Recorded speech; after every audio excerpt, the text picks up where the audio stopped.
At the dawn of the 20th century, tucked away in the heart of Tulsa, Oklahoma, a remarkable story of ambition, resilience, and prosperity was unfolding. The Greenwood district, later known as Black Wall Street, was more than just a neighborhood, it was a symbol of black excellence, determination, and community in an era when racial segregation and discrimination were daily realities. Streets buzzed with life as families opened businesses. Shops thrived, and professionals like doctors, lawyers, and teachers built careers that served and uplifted their community. From barbershops and grocery stores to theaters and hotels, every corner of Greenwood reflected the entrepreneurial spirit and pride of its residents. Despite the systemic barriers placed before them, the people of Greenwood created a vibrant economy that rivaled some of the most successful districts in the country. Here, dreams were tangible, and success was celebrated collectively. The wealth generated by these businesses was not just measured in money, it was measured in opportunity, empowerment, and a sense of belonging. Children could imagine futures filled with possibilities, while adults worked tirelessly to build a legacy that would stand the test of time. But this prosperity did not go unnoticed. Beyond Greenwood, envy and resentment simmered.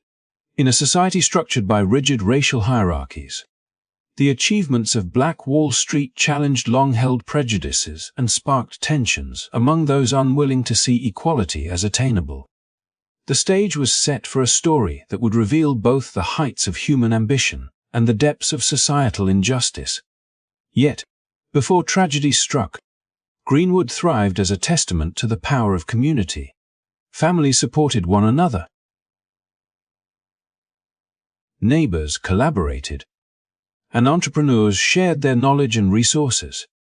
This was a place where hard work and ingenuity could turn vision into reality, where culture and commerce intertwined, and where hope was tangible. The music that filled the streets, the laughter from children playing, and the hum of bustling businesses painted a vivid picture of life in a community determined to succeed against all odds. Today, as we look back on Greenwood, it serves as both inspiration and a reminder. Inspiration for what can be achieved through resilience, collaboration, and ambition. A reminder of the importance of recognizing and preserving the stories that history sometimes tries to forget. This is the story of triumph, community, and, ultimately, the resilience of a people who refuse to be defined by limitations imposed upon them.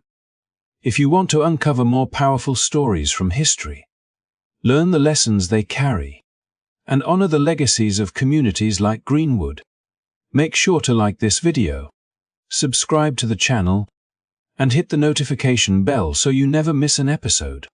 Every story matters, and every voice deserves to be heard. As Greenwood flourished, drawing admiration and respect from those within the community, it also began to attract a far less welcome kind of attention. The remarkable success of Black Wall Street, with its bustling businesses, thriving professionals, and vibrant social life, became impossible to ignore for the surrounding white neighborhoods, where economic hardship and systemic inequality were more prevalent. The sight of a self-sufficient, prosperous black community challenged the deeply ingrained beliefs held by many white residents under the rigid Jim Crow laws that dictated social, economic, and political life in the early 20th century South. For some, the achievements of Greenwood were not a source of inspiration or a demonstration of shared potential, they became a symbol of envy and fear. A reminder that Black Americans could build wealth, influence, and independence despite laws and social norms designed to suppress them. In the years leading up to 1921, tensions simmered quietly but persistently. While Greenwood thrived, neighboring districts struggled with unemployment, economic instability, and limited opportunities. The stark contrast between the bustling streets of Black Wall Street and the surrounding areas was impossible to overlook. Local newspapers often fanned the flames of resentment, publishing stories that framed Greenwood's prosperity as provocative or even threatening, casting suspicion on the intentions of its residents. Rumors spread about imagined wrongdoings, and whispers of unrest grew louder, creating an atmosphere where jealousy could easily transform into hostility. The system of segregation itself, intended to enforce separation, paradoxically amplified these tensions, for it created both the space for Greenwood to grow independently and the perception among some whites that such independence was inherently subversive. Economic disparities were not merely abstract numbers. They were tangible realities in daily life, felt in the value of property, the success of small businesses, and the ability to access quality education and health care. Greenwood's wealth was visible and undeniable. Well-dressed shopkeepers greeted customers in bustling stores. Professional men and women walked confidently down tree-lined streets, and cultural venues such as theaters and churches pulsed with life and activity.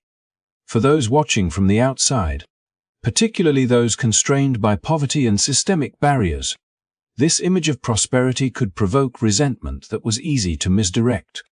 In a society already steeped in racial prejudice, the accomplishments of Greenwood's residents were often seen not as the fruits of hard work and ingenuity, but as a challenge to the established social order, a threat to a hierarchy that some believed should remain unbroken. The tension was further fueled by moments of confrontation and competition.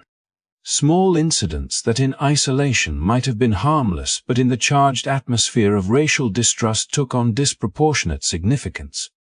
Success, in this context, was not celebrated universally. It became a flashpoint, an irritant that reminded some white residents of what they lacked and of the limitations they themselves faced. Local authorities, businesses, and even some media outlets contributed, whether deliberately or through passive complicity, to a narrative that painted Greenwood's prosperity as unusual and destabilizing. These narratives were reinforced by long-standing stereotypes and fears, and over time, they coalesced into a palpable, almost tangible tension that hovered over the community like a gathering storm, waiting for the spark that could ignite it into violence. The contrast between Greenwood's internal vitality and the external pressure it faced was stark. Inside the district, life moved with a sense of purpose and optimism. Entrepreneurs mentored younger generations, families supported one another, and the streets rang with the sounds of commerce, laughter, and music, creating a microcosm of what could have been possible on a larger scale if equality had been the societal norm. Outside Greenwood, however, observers saw the same successes through the lens of prejudice and inequity, interpreting ambition as audacity, wealth as threat, and self-reliance as defiance, the very strengths that allowed Greenwood to thrive. Its independence, its unity, its visible prosperity were recast in the eyes of some outsiders as provocations, intensifying the social pressure that would eventually lead to catastrophic consequences. Even subtle actions could inflame tensions. A successful business opening, a celebration of community achievement, or the visible signs of wealth, well-maintained homes, elegant clothing, or busy commercial streets were all magnified under the scrutiny of resentment. This was not merely a matter of individual jealousy. It reflected a broader societal failure, where systemic inequities created an environment in which the success of marginalized groups could provoke fear and aggression rather than admiration or support. In Greenwood, the community's prosperity was a testament to vision, collaboration, and perseverance. But beyond its borders, it became a mirror reflecting both aspirations and insecurities, challenging assumptions about who could claim space, power, and respect in a racially divided society. By the time the summer of 1921 arrived, the stage was set. The combination of Greenwood's undeniable success, the deep-seated racial prejudices of the era, the economic frustrations of neighboring communities, and the systemic reinforcement of segregation laws created a volatile environment. The district had become a symbol, not just of black prosperity, but of the tensions inherent in a society struggling to reconcile ideals of equality with entrenched racial hierarchy. What had begun as quiet admiration and cautious curiosity had transformed over years into a simmering resentment, a social pressure cooker ready to explode. In the story of Black Wall Street, the brilliance of Greenwood's achievements and the shadow of envy and hostility cast by those who could not tolerate its success are inseparable, intertwined threads that define the narrative and underscore the tragic events that would soon unfold. By the spring of 1921, Greenwood had become a thriving, self-sustaining community whose very existence challenged the racial and economic hierarchies of Tulsa. And yet beneath the surface of daily life, tensions were mounting like a storm waiting to break. The envy and suspicion that had long simmered in surrounding neighborhoods were constantly fed by economic disparities, racial prejudice, and stories in the local press that sensationalized minor incidents or framed the successes of black residents as provocations. In this charged atmosphere, even the smallest spark could ignite chaos, and on May 31st, that spark arrived in a form that would change Greenwood forever. It began with a report that quickly spread through the city. A young black teenager had allegedly assaulted a white woman in an elevator. Whether the accusation had any basis in reality became irrelevant in the face of the collective anxiety, anger, and prejudice that had built up over years. The allegation spread like wildfire, stoked by rumors and magnified by fear, and soon the courthouse became a gathering point for those eager to defend perceived honor or demand justice. Tensions escalated rapidly as groups of armed white men assembled outside, their numbers swelling with each passing hour, while members of the black community, aware of the volatile situation and determined to protect one of their own, also arrived armed. The confrontation outside the courthouse was a tense standoff, a collision of fear, pride, and a sense of duty that neither side could easily control. Voices rose, accusations were shouted, and the air itself seemed charged with a dangerous energy, a culmination of years of resentment, envy, and systemic injustice. For the residents of Greenwood, this was a terrifying moment. They were not simply defending a young man from one accusation, but confronting a broader social reality in which their very success, independence, and dignity were viewed as threats by the surrounding white community. The courthouse steps, intended as a place of law and order, became a symbolic battleground, a focal point where the simmering social pressures of Tulsa erupted in a public display of tension. The standoff did not remain peaceful for long.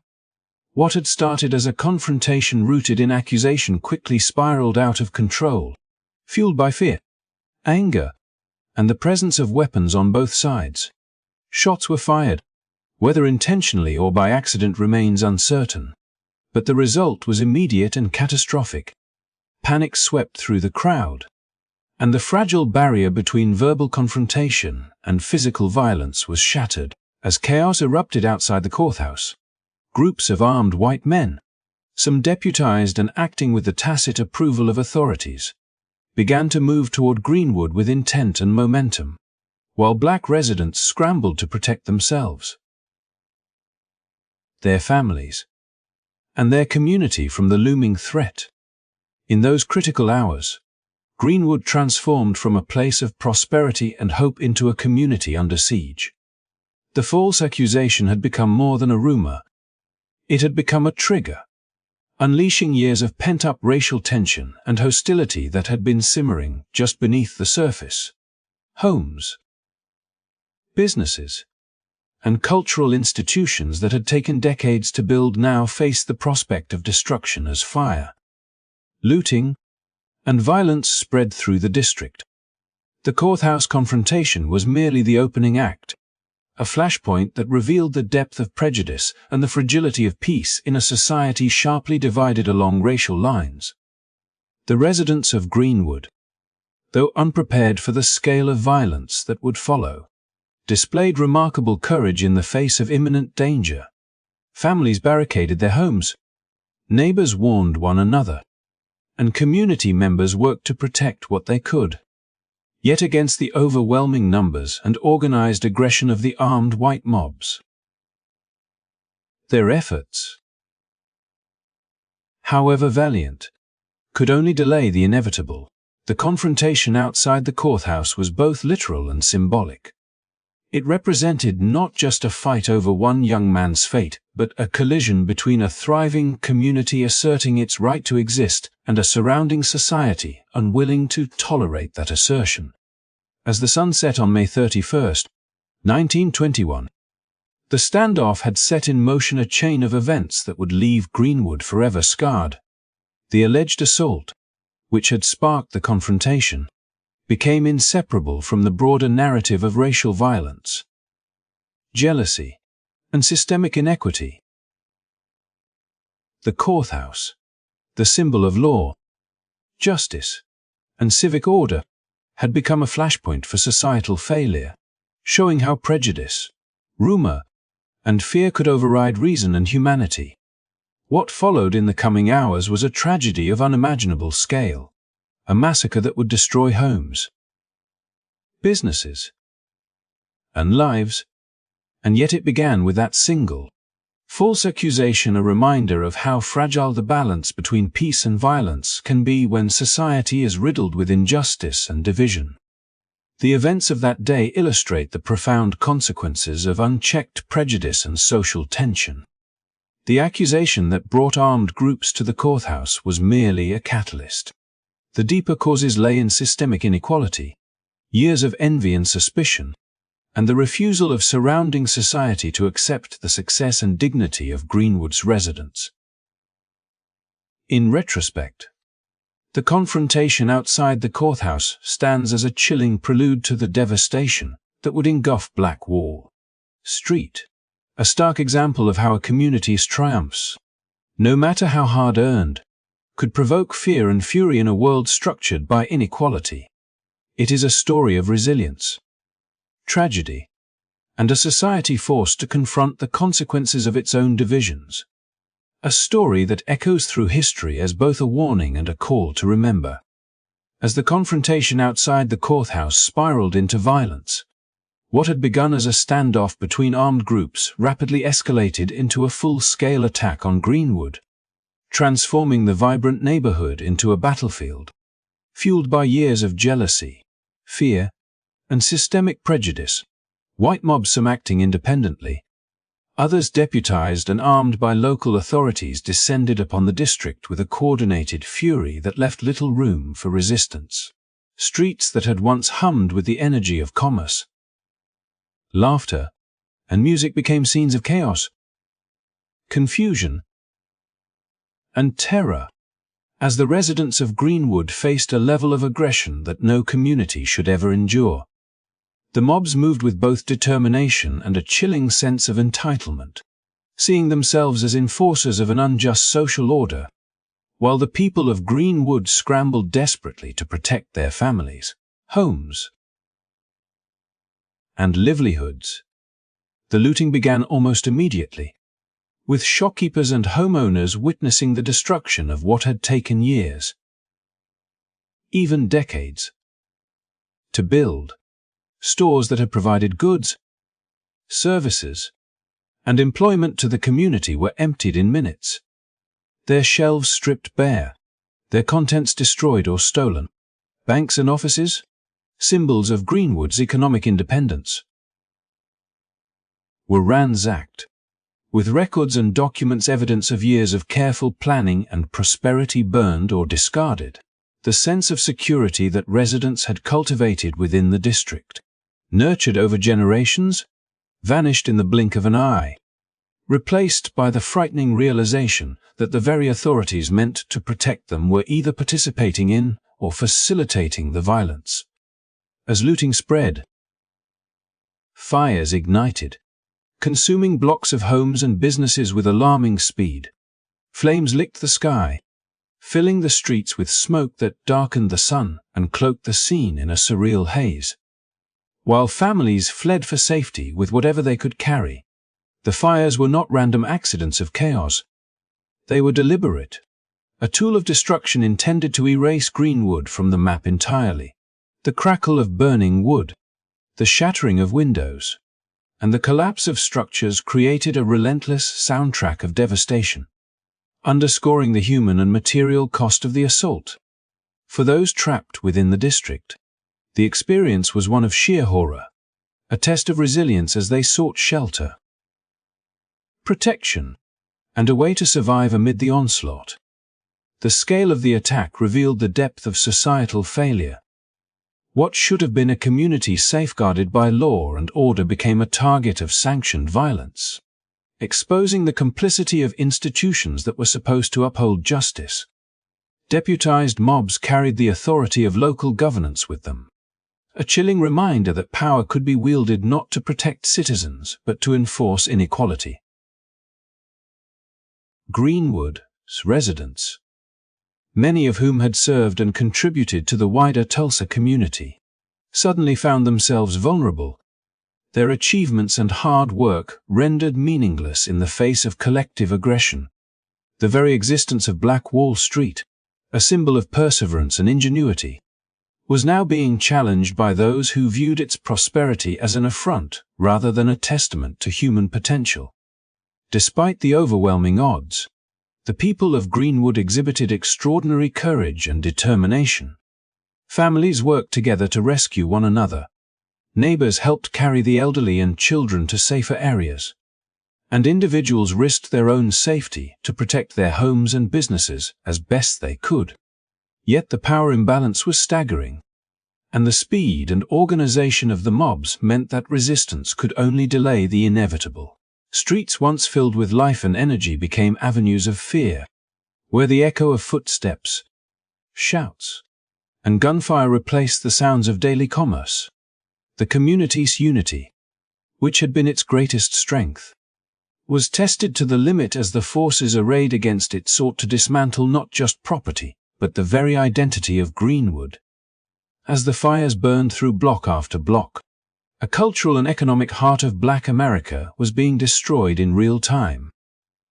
Theaters, schools, churches, and businesses, all the institutions that had nurtured Greenwood's sense of pride and self-reliance, fell victim to the flames and looting. Families watched as the fruits of their labor vanished. The buildings that had stood as monuments to achievement reduced to ash and rubble. Yet even in the face of such destruction, the human spirit endured. Survivors documented events, recounted experiences, and helped one another in the immediate aftermath, laying the groundwork for remembrance and future reclamation. The attack was intended to erase a community, but the stories, memories, and resilience of Greenwood's people ensured that its legacy could not be completely destroyed. This assault on Greenwood was not merely an isolated incident of violence. It was the culmination of long-standing resentment, systemic inequality, and societal fear of Black prosperity. The deliberate targeting of homes and businesses, coupled with the participation of armed authorities, reflected a profound moral and civic failure, exposing the fragility of protections for marginalized communities in a society structured by racial hierarchy. The events of that day illustrate how deeply prejudice and envy can undermine justice and how quickly success, achievement, and community can become catalysts for aggression when tolerance and equality are absent. In the aftermath, the scale of the destruction became clear. Entire city blocks had been obliterated, thousands of residents displaced, and countless lives disrupted. Yet while Greenwood was physically devastated, its story endured, carried by survivors, historians, and future generations determined to ensure that the lessons of that day would never be forgotten. The invasion, looting, and burning of Greenwood stand as a testament both to the destructive power of hatred and the enduring resilience of a community that refused to be erased, demonstrating that even in the darkest chapters of history, the human spirit and the pursuit of justice remain unbroken. By the early hours of June 1, 1921, Greenwood had been transformed beyond recognition, a district once alive with ambition, culture, and community reduced to smoldering ruins. The violence that had erupted outside the courthouse cascaded through the neighborhood with relentless force, leaving a trail of destruction that would forever scar the landscape and the lives of those who called Black Wall Street home. Over 35 city blocks, which had once thrived with thriving businesses, bustling shops, and proud residences, were now unrecognizable, marked by scorched foundations, collapsed buildings, and streets littered with debris. The fire, fed by arson, looting, and the chaos of the attack, consumed approximately 1,200 homes, leaving thousands of families without shelter and thrust into a desperate struggle for survival in the aftermath of unimaginable loss. Amidst the ruins, the human cost became painfully evident. Though records from the time are incomplete and estimates vary, it is believed that between 100 and 300 Black residents lost their lives in the massacre. Their deaths a stark and devastating reminder of the brutality that unchecked hatred and systemic prejudice can unleash. The community that had once embodied hope, ambition, and prosperity now faced grief on an immense scale, as families mourned loved ones and searched for missing relatives, many of whom were never accounted for. The loss of life was compounded by the destruction of homes and businesses, as survivors were forced into temporary shelters, internment centers, or the homes of friends and relatives, uncertain when or if they would be able to rebuild the lives that had been so violently interrupted. The scale of devastation was staggering, not only in terms of property but also in its cultural and social impact. Greenwood had been more than just a collection of buildings. It had been a community bound together by shared experiences, mutual support, and a sense of pride in Black achievement. Churches, schools, theaters, and community centers, all of which had been central to Greenwood's identity, were reduced to ashes, erasing decades of collective memory and accomplishment in a matter of hours. The streets that had once echoed with laughter, music, and the sounds of commerce were now silent, replaced by the crackling of fires, the collapse of structures, and the anguished cries of those fleeing the destruction. Every brick, every roof, every storefront lost represented not just a financial setback but the erasure of a cultural and social fabric painstakingly woven over generations. For those who survived, the aftermath was a nightmare of dislocation, fear, and uncertainty. Families who had once lived in comfortable homes now faced the challenge of finding temporary shelter, food, and safety, often with little support from authorities. Many were forced to rely on neighbors, extended family, or charitable organizations, navigating the bureaucratic obstacles that came with seeking aid in a system still deeply influenced by racial bias. Even as the fires burned out and the immediate violence subsided, the psychological scars left by the massacre endured, shaping the experiences of survivors and future generations. Trauma, grief, and loss became daily realities, and the resilience of Greenwood's residents was tested in ways few communities could comprehend. The massacre also highlighted the complicity and failure of local institutions. Police forces, some of whom had deputized white mobs to participate in the attacks, did little to protect the residents, while city officials and other authorities often turned a blind eye or actively participated in the destruction. This betrayal intensified the sense of injustice, as the very systems designed to ensure public safety had become instruments of terror. The destruction of Greenwood was not simply an unfortunate outcome of civil unrest. It was a calculated, socially sanctioned act that revealed the fragility of rights and protections for marginalized communities under the Jim Crow system. The scale of the physical devastation mirrored the moral collapse of a society that allowed, and in some cases encouraged, such violence to occur with impunity. Yet even amidst such overwhelming destruction, the spirit of Greenwood's residents persisted. Survivors, though displaced and traumatized, began to rebuild in small ways, finding temporary housing, supporting one another, and documenting their experiences to ensure that the story of Black Wall Street would not be lost to history. The massacre, while devastating, did not erase the identity or the achievements of the community, and over time, descendants, historians, and activists worked to preserve Greenwood's legacy, telling the story of resilience in the face of targeted violence. Every charred foundation, every empty street, every ruined home became a silent testament to both the fragility of progress under systemic oppression and the enduring strength of those who refused to be erased. The destruction of over 35 city blocks, the burning of 1,200 homes, and the loss of countless lives reshaped Tulsa and the collective memory of Black Wall Street. It was a tragedy that extended far beyond physical devastation, affecting cultural identity, economic opportunity, and social cohesion for decades to come. The massacre left scars that would last generations. Yet it also forged a narrative of resilience and remembrance, a story of a community whose determination to thrive in the face of adversity continues to inspire. Greenwood's destruction stands as a somber reminder of both the consequences of unchecked prejudice and the enduring capacity of human courage and solidarity to confront unimaginable challenges, ensuring that the legacy of Black Wall Street endures even amid ashes and loss.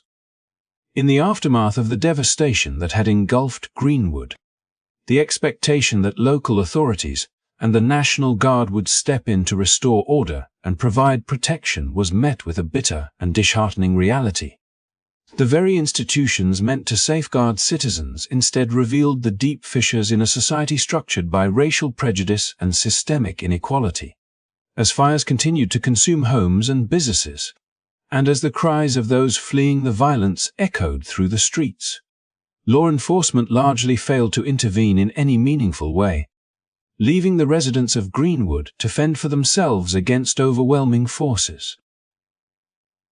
Some officers, rather than defending the community, had actively participated in deputizing white mobs, granting them a veneer of legitimacy as they looted and burned. Blurring the line between authority and aggressor, this betrayal underscored the extent to which systemic bias had infiltrated institutions meant to protect all citizens equally, turning what should have been a source of safety into a vehicle for further terror.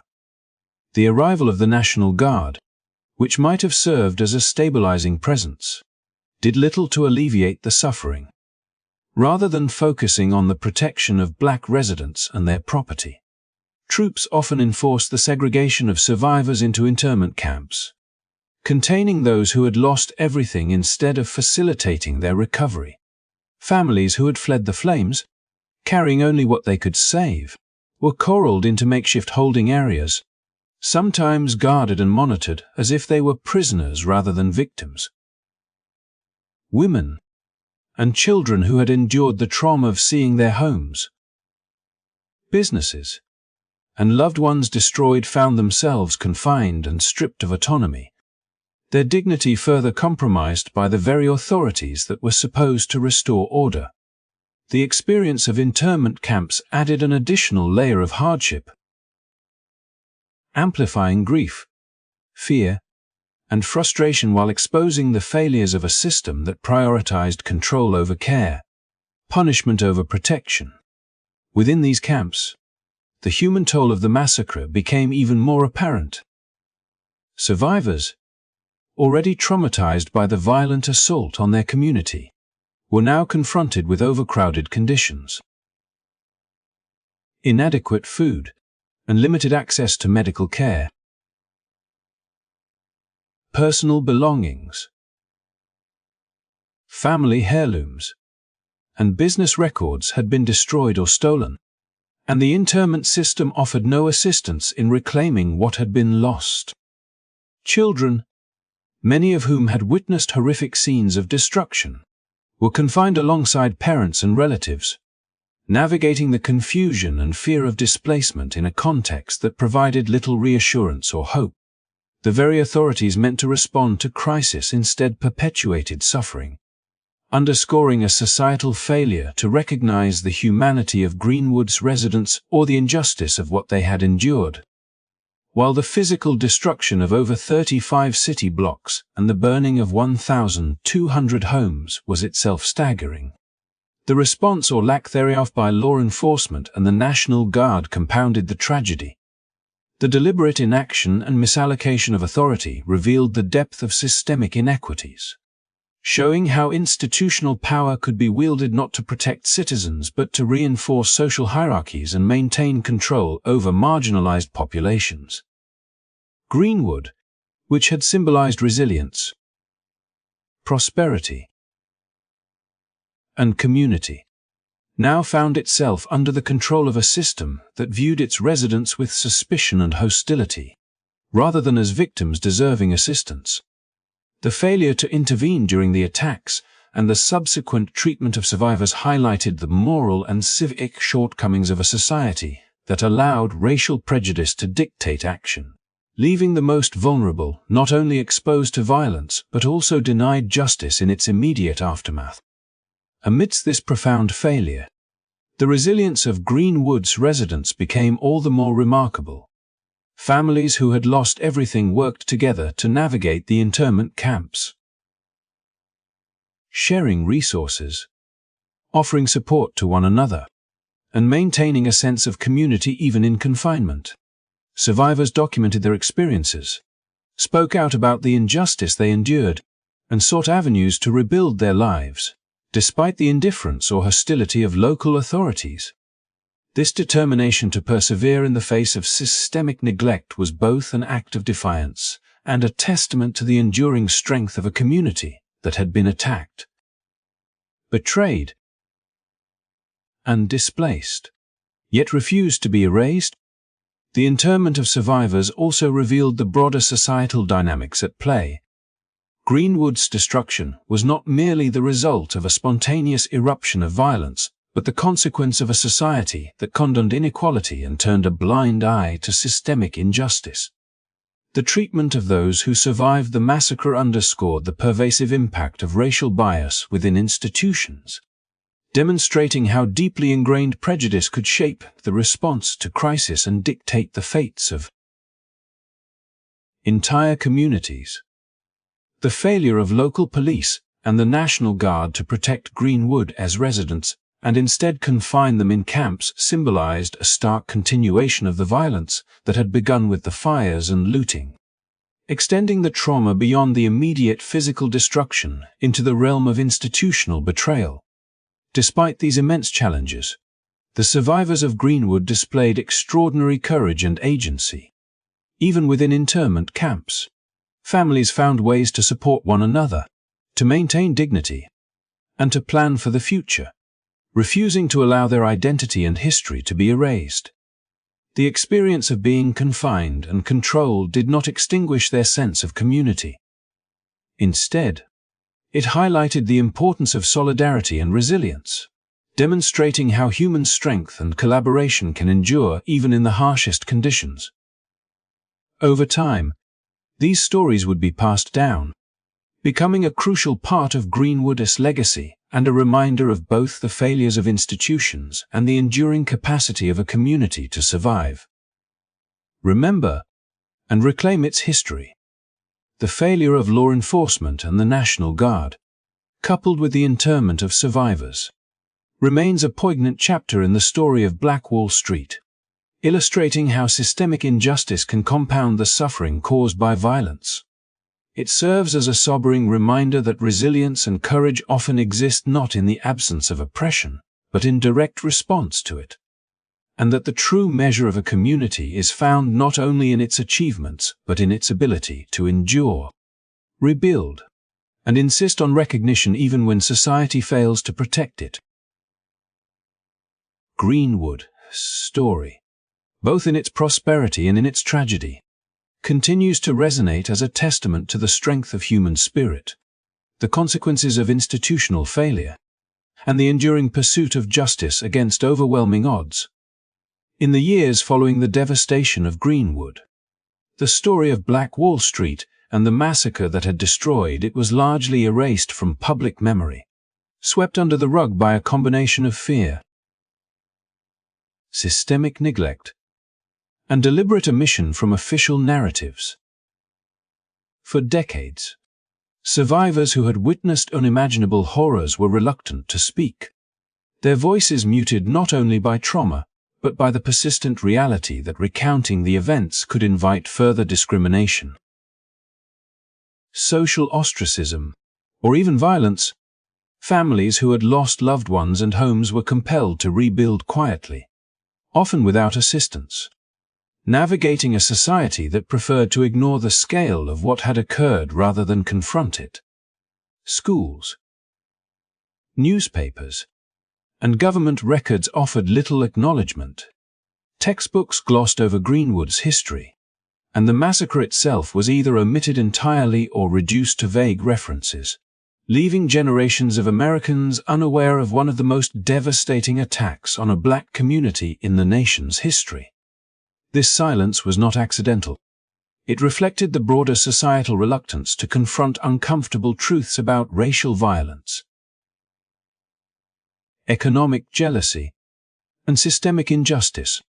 Greenwood's residents had been forced into invisibility, their trauma compounded by the absence of recognition or justice. Survivors carried the weight of their experiences alone, passing down fragments of memory to family members in whispered conversations rather than in public forums, careful to preserve dignity and safety while keeping alive the knowledge of what had been lost. The richness of Greenwood's culture, the achievements of its entrepreneurs, and the resilience of its people were all overshadowed by the violent erasure and the collective decision to avoid acknowledging the massacre in mainstream historical discourse. For the community itself, the omission from official records was both a curse and a challenge. Families struggled to maintain a sense of identity and pride amidst the absence of validation, creating their own informal archives of photographs, letters, and personal testimonies. Churches, social clubs, and informal gatherings became repositories of memory, where stories of Greenwood's former prosperity and the events of the massacre were recounted, not as sensationalized accounts for outsiders, but as a means of cultural preservation and intergenerational teaching. In these circles, the community maintained its cohesion, nurtured resilience, and preserved the lessons of the past, ensuring that even if public acknowledgement remained absent, the truth of Greenwood's history endured. The systemic neglect extended beyond education and media to government and legal recognition. Efforts to investigate the massacre, identify victims, or pursue justice were minimal, with many officials either unwilling or ill-equipped to address the scale of the crime and the needs of survivors. Reparations, compensation, and formal acknowledgement were delayed for decades, leaving many survivors and descendants without closure or resources to rebuild fully. The combination of institutional inaction and social silencing reinforced a narrative in which the massacre was treated as a footnote rather than a defining chapter of American history, contributing to a collective amnesia that persisted well into the late 20th century. Even as the world moved forward, the absence of Greenwood in public discourse had profound implications for memory and identity. Children in Tulsa and beyond grew up unaware of the wealth, ingenuity, and tragedy that had defined Black Wall Street, and the broader American consciousness was deprived of critical lessons about the consequences of racial prejudice and unchecked social violence. Survivors' efforts to tell their stories, Whether through oral history, community activism, or personal memoirs, were acts of quiet defiance, attempts to preserve memory in the face of systemic erasure. Each retelling was both a reclamation of history and a form of resistance, ensuring that the sacrifices, losses, and achievements of Greenwood's residents would not vanish entirely from collective consciousness.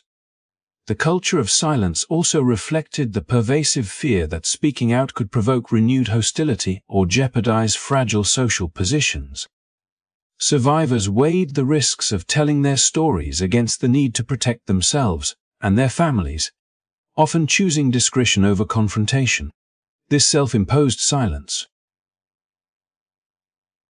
while understandable, further allowed the massacre to fade from public awareness, creating an environment in which subsequent generations had little context for understanding the scale and impact of what had occurred. Greenwood's absence from textbooks and media narratives was thus reinforced by both external neglect and internal necessity. Complex interplay of fear, trauma, and societal disregard that kept the story buried for decades. Yet even in this long period of erasure, the memory of Greenwood endured quietly but resolutely. Families preserved photographs, letters, and business records. Elders shared stories with children in private settings, and small community efforts kept the legacy alive, nurturing the resilience and pride that had defined the district before the attack. These acts of remembrance were the lifeblood of Greenwood's history, sustaining knowledge of the massacre, the destruction, and the remarkable achievements of Black Wall Street despite the absence of broader acknowledgement. The community's commitment to memory ensured that, when the time came for public recognition, a foundation of lived experience, testimony, and cultural continuity remained intact. It was not until decades later, as historians, journalists, and descendants of survivors began to challenge the omissions, that Greenwood reemerged in public consciousness. The once forgotten massacre became a subject of research, commemoration, and national dialogue, shedding light on the resilience of a community that had survived not only the physical destruction of its homes and businesses, but also the systematic silencing of its people. The story of Greenwood stands today as a testament to both the consequences of historical neglect and the enduring power of memory, illustrating how courage, preservation, and the insistence on truth can reclaim a history that society once sought to forget. In recent years, the story of Greenwood, long buried under decades of silence and neglect, has finally begun to resurface, carried forward by the tireless efforts of historians, researchers, and descendants of survivors who refused to let the tragedy be forgotten. What had once been omitted from textbooks, erased from official records, and silenced in public discourse is now being reclaimed, piece by piece, through painstaking scholarship, personal testimonies, and community activism. These efforts have not only restored the memory of Black Wall Street and the devastating massacre of 1921, but have also sparked a broader conversation about racial injustice,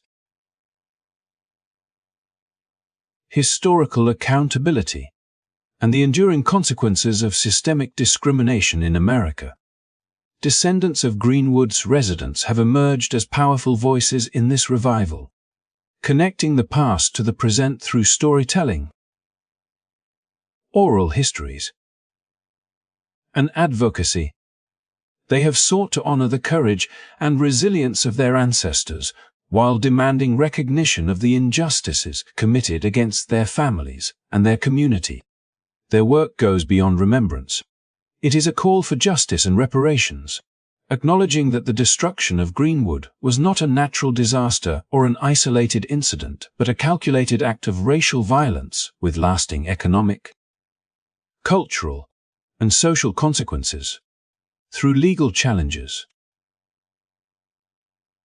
community organizations, and public campaigns, descendants have pushed for initiatives that address both the historical wrongs and their present-day legacies, ensuring that the massacre is recognized not as a forgotten footnote, but as a pivotal chapter in America's history of racial inequality. Historians, too, have played a critical role in reconstructing the narrative of Greenwood. Archival research, interviews with survivors, and careful analysis of primary sources have brought new clarity to the events of May and June 1921, revealing the scale of destruction, the human toll, and the complicity of authorities in allowing such violence to occur. These studies have helped correct the omissions of earlier histories and have provided evidence supporting calls for restitution and public acknowledgement. Exhibitions, documentaries,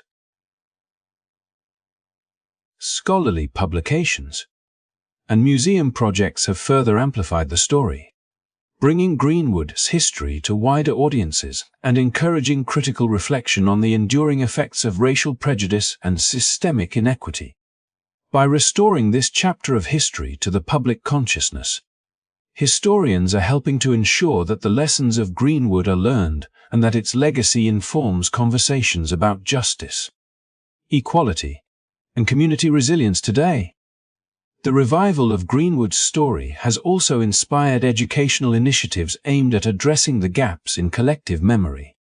Schools and universities have begun incorporating detailed accounts of Black Wall Street and the 1921 massacre into curricula, emphasizing the importance of understanding both the accomplishments and the suffering of Greenwood's residents.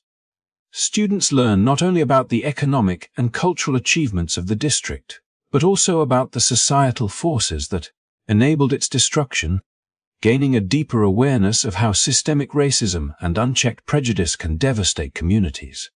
These educational efforts serve a dual purpose. They honor the memory of those who suffered while equipping future generations with the historical context necessary to confront and prevent injustice. In tandem with scholarly and educational work, cultural initiatives have flourished. Memorials, commemorative events, and public art projects now celebrate Greenwood's resilience and pay tribute to the lives lost and the community that once thrived. These efforts provide spaces for reflection, mourning, and remembrance, allowing both descendants and the broader public to engage with the history of the massacre in ways that are meaningful and restorative. Music, literature, and film have also played a role, bringing the story of Greenwood to audiences worldwide and highlighting the humanity, ingenuity, and spirit of the community that survived unimaginable violence. Through these forms of cultural expression, the narrative of Black Wall Street has become a testament to endurance, creativity, and the ongoing struggle for recognition and justice. The quest for reparations and official recognition remains a critical component of this revival. Descendants and advocates have argued that acknowledgement alone is insufficient. Tangible measures must accompany historical recognition to address the long-term economic and social impacts of the massacre. Proposals include financial reparations, land restitution, and investments in education and community development programs that reflect the legacy of Greenwood's destruction. While progress has been gradual and often met with resistance, the movement has succeeded in keeping the conversation alive, reminding policymakers and the public that the consequences of historical injustice are not confined to the past, but continue to shape the present. Ultimately, the revival of Greenwood's story underscores the enduring power of memory, resilience, and collective action.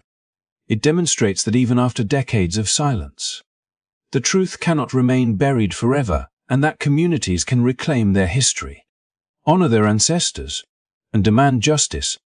The lessons of Greenwood resonate far beyond Tulsa, offering a lens through which to examine systemic inequality, racial violence, and the ongoing struggle for civil rights in America by preserving this history. Historians, descendants, and activists ensure that the massacre is remembered not merely as a tragedy, but as a call to action, a reminder that vigilance, empathy, and commitment to justice are essential in building a society that values all its members equally. Thank you so much for watching and taking the time to remember the story of Greenwood and Black Wall Street. If you found this video meaningful, please like, subscribe, and click the notification bell to support the channel and join us in uncovering more stories that matter, ensuring that voices once silenced are heard and remembered for generations to come.